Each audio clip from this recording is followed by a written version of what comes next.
ಗೋದ್ರ ವಿಚಾರವಾಗಿ ಈಗ ಬಿ.ಕೆ. ಹರಿಪ್ರಸಾದ್ ಅವರಿಗೆ ಸಿಬಿಐ ತನಿಖೆ ಸಿಸಿಬಿ ತನಿಖೆ ಕರೆದಿದೆ. ಇದೆಲ್ಲ ಒಂದು ಕಡೆ ಷಡ್ಯಂತ್ರ ನನ್ನ ವಿರುದ್ಧ ಮಾಡ್ತಾ ಇದ್ದಾರೆ ಅಂತ ಹೇಳಿಕೆ ಕೊಟ್ಟಿದ್ದಾರೆ. ಈಗ ಗೋದ್ರ ರೀತಿಯ ದುರ್ಘಟನೆಗಳು ನಡೆಯುವ ಸಾಧ್ಯತೆ ಇದೆ ಅಂತ ಸನ್ಮಾನ್ಯ ಬಿ.ಕೆ. ಹರಿಪ್ರಸಾದ್ ಅವರು ಸ್ಟೇಟ್ಮೆಂಟ್ ಕೊಟ್ಟಿದ್ರು. ಸಾಕಷ್ಟು ಚರ್ಚೆ ಆಗಿದೆ. ಅವ್ರ ಹತ್ರ ಅದರ ಮಾಹಿತಿ ಇದ್ರೆ ಅವರು ಪೊಲೀಸರ ಜೊತೆಗೆ ಶೇರ್ ಮಾಡ್ಕೊಳ್ಬೇಕಾಗಿರೋದು ಸೂಕ್ತ. ಮುಂದಾಗಬಹುದಾಗಿರ್ತಕ್ಕಂಥ ದುರ್ಘಟನೆಯನ್ನು ತಡೆಯೋದಕ್ಕೆ ಅವರು ತನ್ನ ಹತ್ರ ಇರುವ ಮಾಹಿತಿಯನ್ನು ಶೇರ್ ಮಾಡ್ಕೊಳ್ಬೇಕು. ಇಲ್ಲದೇ ಇದ್ರೆ ಹಾಗೆ ಸುಮ್ಮನೆ ನಾನು ಹೇಳಿಕೆ ಕೊಟ್ಟಿದ್ದೆ ಅಂತಾರೂ ಹೇಳಬೇಕು. ಇಲ್ಲ ಮಾಹಿತಿ ಇದ್ರೆ ಶೇರ್ ಮಾಡಬೇಕು.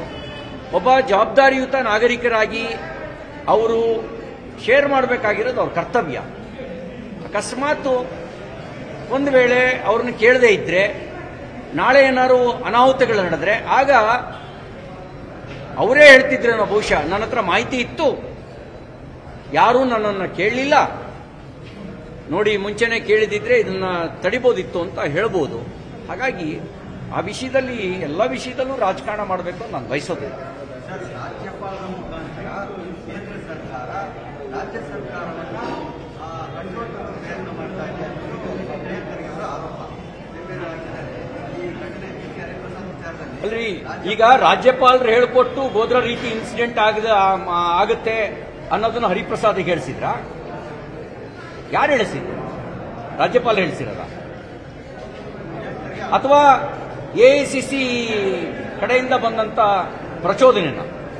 ಯಾರು ಪ್ರಚೋದನೆ? ಅವರಿಗೆ ಆ ರೀತಿ ಹೇಳಿಕೆ ಕೊಡೋದಕ್ಕೆ ಏನಾದ್ರು ಇನ್ಫಾರ್ಮೇಶನ್ ಇರಬೇಕಲ್ವಾ? ಇನ್ಫಾರ್ಮೇಶನ್ ಇಲ್ಲದೆ ಇದ್ರೆ ಅವರು ಹರಿಪ್ರಸಾದ್ ತರದವರು ಸಾಮಾನ್ಯ ಜನ ಅಲ್ಲ. ಅವರು ಎಐಸಿಸಿ ಜನರಲ್ ಸೆಕ್ರೆಟರಿ ಆಗಿದ್ದವರು, ರಾಜ್ಯಸಭಾ ಸದಸ್ಯರಾಗಿದ್ದವರು, ಇಲ್ಲಿ ವಿಧಾನ ಪರಿಷತ್ನಲ್ಲಿ ವಿಪಕ್ಷದ ನಾಯಕರಾಗಿದ್ದವರು. ಯಾರೋ ಬೀದಿಲಿ ಹೋಗೋರು ಕೊಟ್ಟಿರೋ ಹೇಳಿಕೆ ಅಲ್ಲ ಅದು. ಬೀದಿಲಿಗೆ ಹೋಗೋರು ಕೊಟ್ಟಿರೋ ಹೇಳಿಕೆಯನ್ನು ಕೂಡ ಗಂಭೀರವಾಗಿ ಪರಿಗಣಿಸಬೇಕಾಗುತ್ತೆ. ಹಾಗಾಗಿ ಅಂತ ಪ್ರಮುಖರು ಹೇಳಿಕೆ ಕೊಟ್ಟಿರಬೇಕಾದ್ರೆ ಅವ್ರ ಹೇಳಿಕೆಗೆ ಕೊಡೋದಕ್ಕೆ ಯಾರ ಪ್ರಚೋದನೆ? ತಾಲಿಬಾನ್ ಸಂಪರ್ಕನ, ಜೈಸೆ ಮೊಹಮ್ಮದ್ ಸಂಪರ್ಕನ, ದಾವೂದ್ ಇಬ್ರಾಹಿಂ ಸಂಪರ್ಕನ? ಯಾರ ಸಂಪರ್ಕದ ಮೂಲಕ ಅವ್ರು ಹೇಳಿದ್ರು?